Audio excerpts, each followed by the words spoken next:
Minister Jeff Fannell.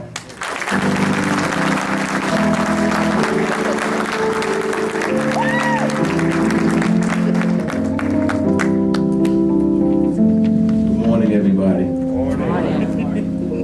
Before I say anything, that was fantastic. Amen. Yes. And it took me back because my wife and I, whenever we heard, "I'll take you there," we got on the dance floor. Yeah. And as you were singing, I was looking over at my wife to see if maybe she wanted to do a little something. But that was really fantastic, and I really enjoyed that. It did take me back. First of all, I just am grateful to be here today. I'm thankful for the invitation, Sergeant Torres and Sergeant Fields. Amen. Alvin Fields, he's largely responsible for me being here today, and I know there are others as well, and I'm just really grateful to be here. And before I start, I really have to say something, because I've never had an opportunity to have an audience of so many men and women of the armed forces, and in all sincerity, I just want to say thank you. Yes. For all that you do, Yes. for the sacrifices that you make, the sacrifices that your families make on behalf of not only Americans, but really the world. And I just really have to say that I couldn't leave here today without expressing my gratitude. Now, I'm not often on a military base. I'm not in the military. I have friends and family who are in the military. But my dad was in the military. He was in the Army. He served in World War II. And my dad wasn't much of a talker. He was a product of his generation, born in 1925. And but he did tell me a story once that in the war, he discharged his weapon one time. And he said he hit his target. It was a moving target, but he hit his target. And he was proud to tell me that. It wasn't until some years later that my mom told me that the target that my dad hit was a chicken.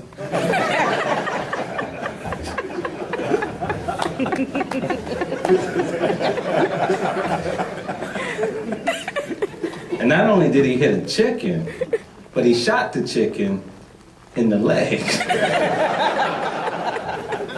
Now, he had to either be extraordinarily lucky or he had to be an expert marksman to hit a moving chicken in the leg. But that's enough talk about chicken, because I know that we have lunch coming and some of you look like you're ready to eat some chicken right now. So we're going to move forward. But I truly am grateful here to be here today to speak on the topic of civil rights in America. And as I start, I confess that I'm not an expert on civil rights. I don't have any particular pedigree or background that I can lay claim to. Many of the events of the civil rights movement that we all sort of know historically or personally that took place in the early 60s took place either right before or right after I was born. But like many of you here, my life experiences have and continue to touch upon many facets of civil rights. And it's from that perspective that I'd just like to speak with you today of how my life experiences touch upon civil rights. As the program reflects, I'm a lawyer by training, and I've been blessed to work in the labor movement, in professional sports, and in higher education. And also I'm a pastor of a local church here in Wrightstown, New Jersey. And so when I think about civil rights, I think about it first from the perspective of a lawyer. And I think about landmark court cases. I think about constitutional amendments. I think about other legal developments related to civil rights. And my first thoughts on the matter really go all the way back to 1863, when Abraham Lincoln, our president, signed the Emancipation Proclamation. I think about that. I think about the 13th Amendment to the U.S. Constitution, which abolished slavery, and the 14th Amendment, which provided that all Americans would be given full and equal benefits under the law. Now, although all of these elements were in place by 1868, the sad truth was that due to Jim Crow, segregation remained the law of the land from the 1870s through the mid-1960s. Now, along the way, we did have some positive developments. For example, we had the Supreme Court case in Brown against Board of Education in 1954, which outlawed segregation in public schools and abolished the separate but equal doctrine. After Brown, we had the Civil Rights Act of 1964. We had the Voting Rights Act a year later and the Fair Housing Act a couple of years after that. And the Civil Rights Act was designed really to provide for equal opportunity in employment, in education, and in public accommodations.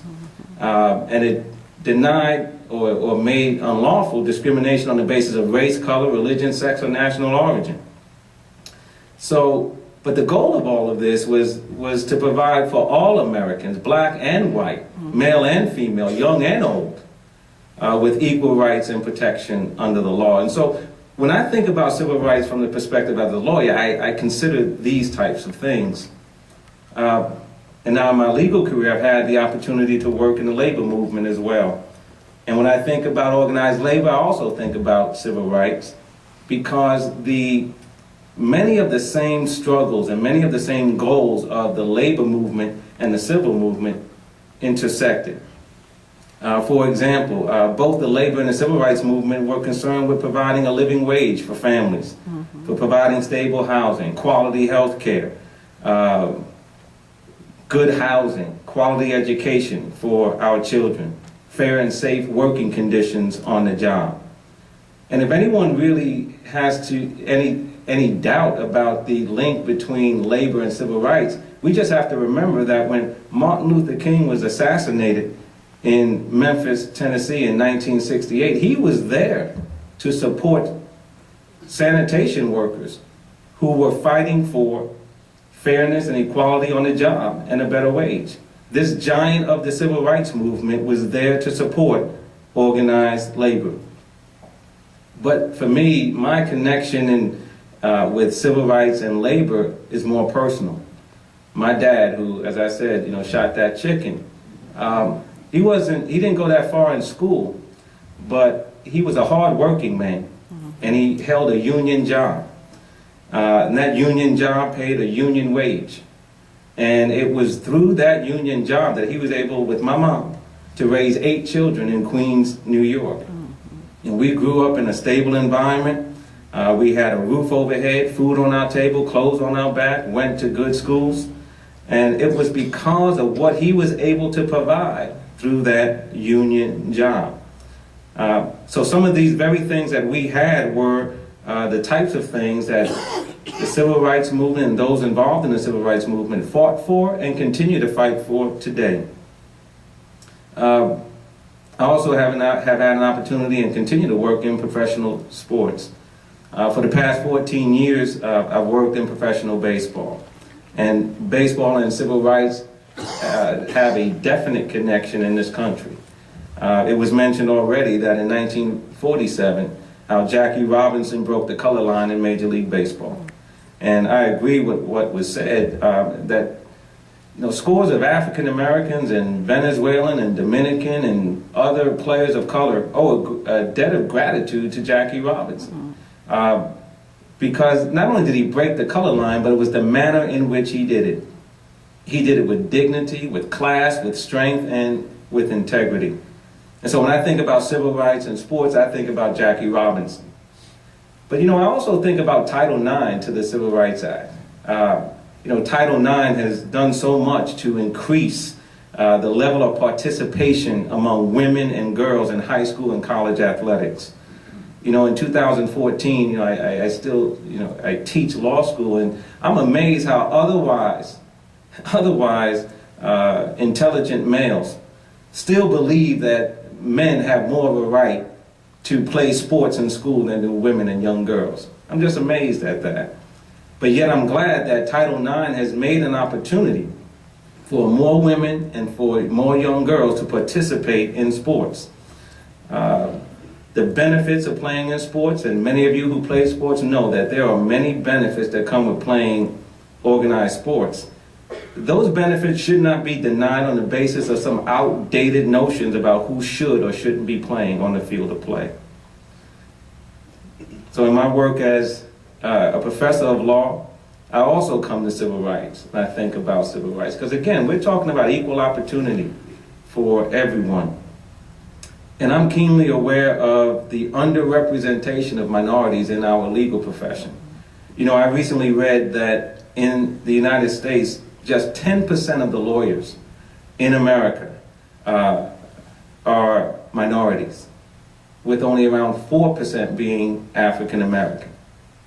And so given this, I and many other lawyers continue to work to increase the numbers of African Americans and other minorities who are in the profession. And I look to encourage law students, and especially minority law students, as they make their way through law school. And so finally, as a man of faith, I also think about civil rights as well. And I cannot help, like many of you, to take note of the rich history that the church, particularly the black church, has had in the civil rights movement. When I think about the role that the church has played, like many of you, I think about Martin Luther King Jr., I think about Ralph Abernathy, I think about Fred Shuttlesworth. But for me, what really stays etched in my mind is the Edmund Pettus Bridge. Mm-hmm.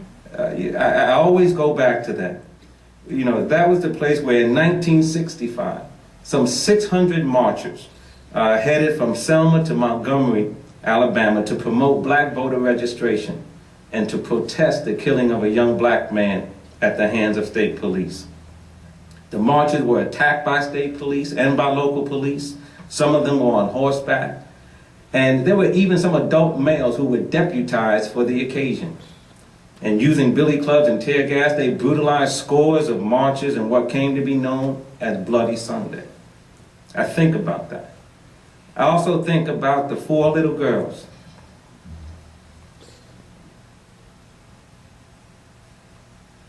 Denise McNair, Carol Robinson, Addie Mae Collins, Cynthia Wesley. They were aged 11 to 14 that were killed when a bomb went off in the 16th Street Baptist Church in Alabama, in Birmingham, in 1963.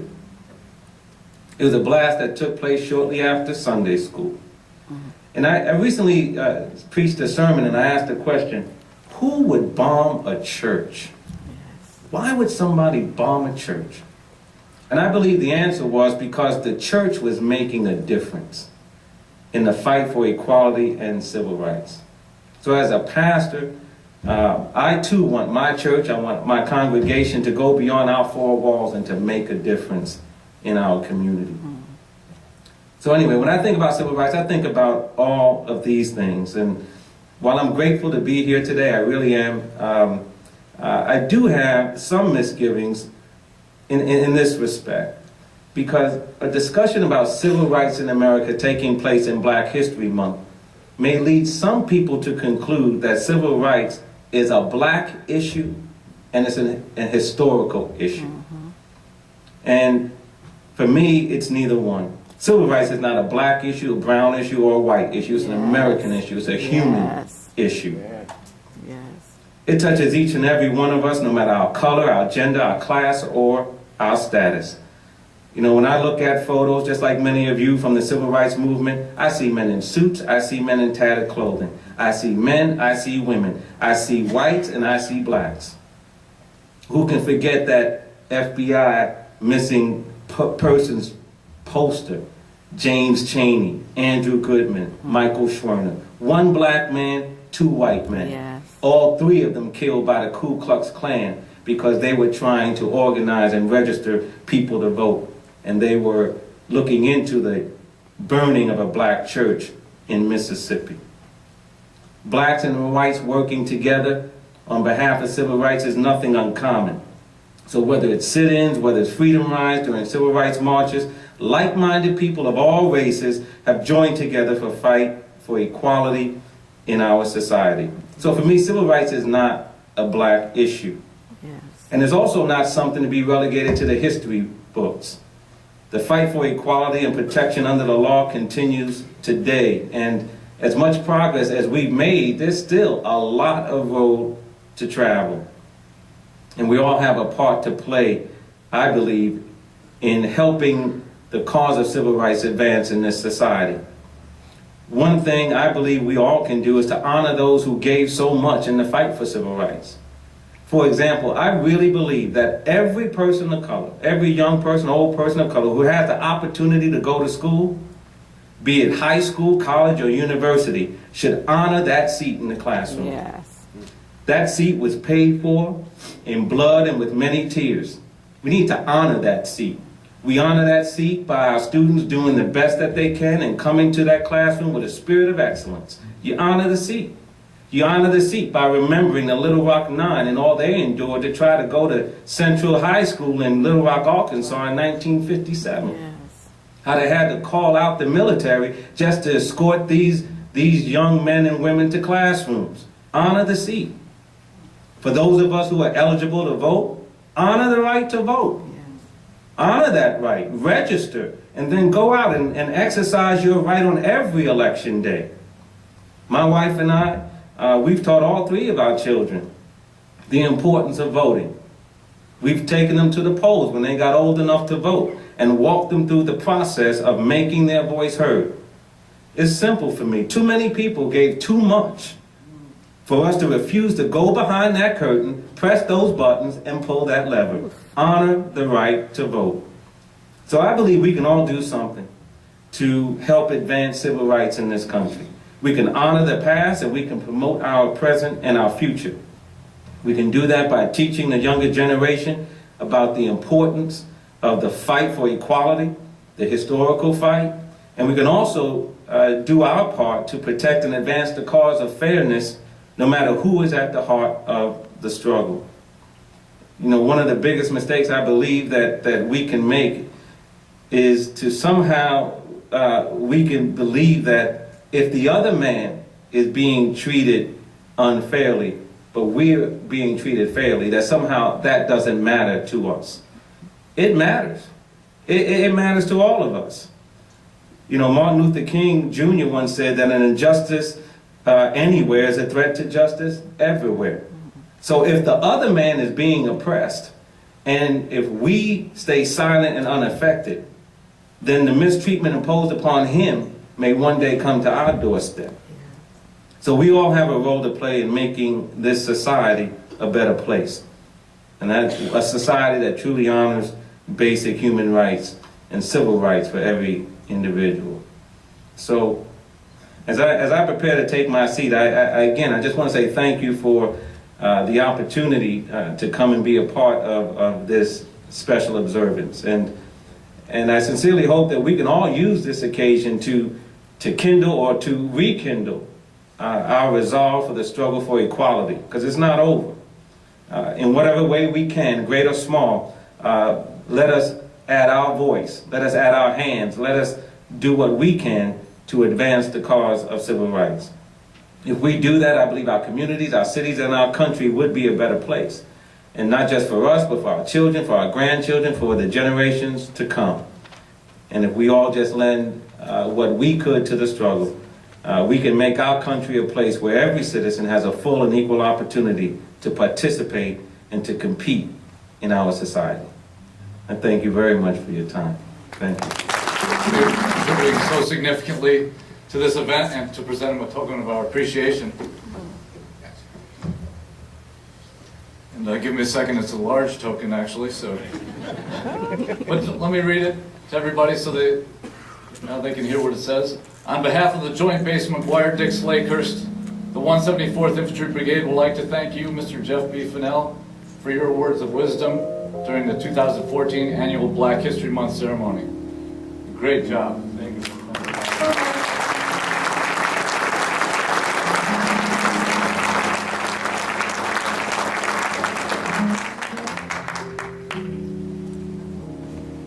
Once again, thanks to our distinguished guests and to the officers